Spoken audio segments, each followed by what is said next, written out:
All right, let's get into business hoarding. Well, what I do and what I did was I collected all the things on a specific topic, which in my case was public speaking and professional speaking.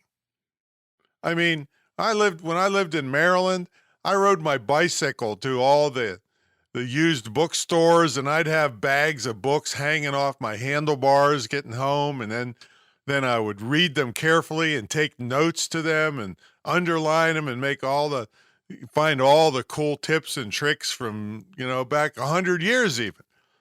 I'd cut out magazine articles and cartoons. Now, you got to be careful with cartoons. You can't really project them in a paid speech because that would be copyright infringement. But here's the thing.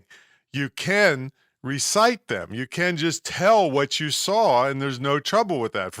For instance, I saw this cartoon with Superman, and he was in bed with this girl, and the girl is all distraught and she's crying and really upset.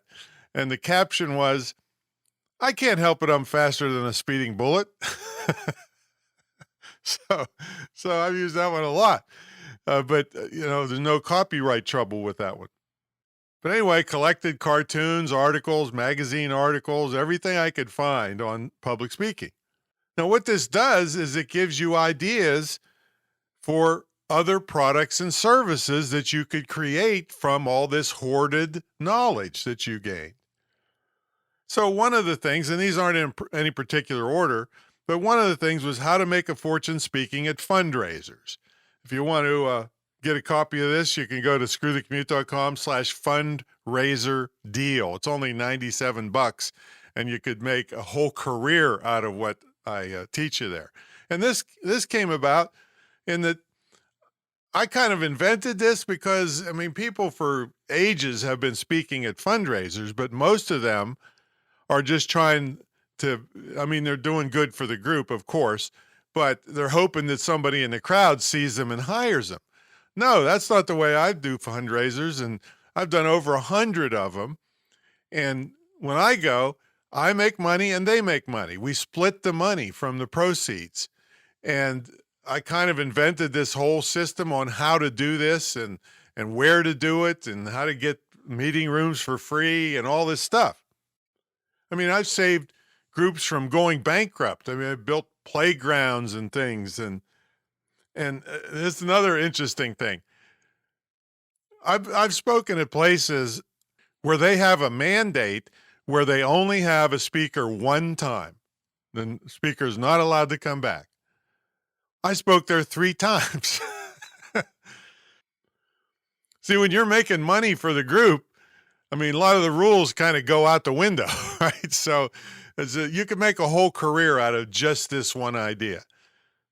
So that was how to make a fortune speaking at fundraisers. And also the way I sell it, when you go to fundraiser deal, it's just the way that to pay. There's no sales letter there. I sold this through a webinar, a free webinar, which you're welcome to watch at tomantionwebinars.com. But anyway, it was a spinoff of all this, immersing my mind and surrounding myself with hoarded products that had something to do with public speaking. Not necessarily products, could be articles or, like I said, cartoons or whatever. So then I started thinking, all right, what else is speaking related that people need help with, and not necessarily pro speakers? I thought, the pro speaker market is relatively small, but there's millions and gazillions of people out there that have to speak sometimes. And one of the things I came up with is eulogies. They have to speak at eulogies, and these are people that are not pro speakers probably. They don't want to speak. They don't have anything to do with it, but they have to do it, or they want to do it for their dearly departed. So I came up with the book InstantEulogy.com, and I found all the simple techniques that you can use to speak when you're not, practiced at it. And I made a template that they could just fill in the blanks with nice quotes and sayings that I also put in the book from my quotation books. So just beautiful thing. And it sold $42,000 a year for 9 years straight, that book.